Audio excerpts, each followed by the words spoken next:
simple na pasulyap-sulyap nagpapapansin sa'yo. Umabot sa palit ng mga mensahe, kilig na kilig ako. Kamusta ka ina? Hello, magandang umaga.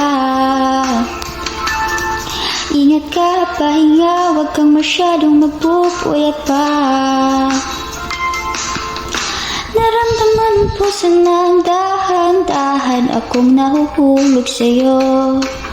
Sa kada araw natin na pag-uusap, meron nang namumuo. Ngunit di ko na alam kung ano ang patutunguhan. Ang hiling ko lang naman na itong naramdaman.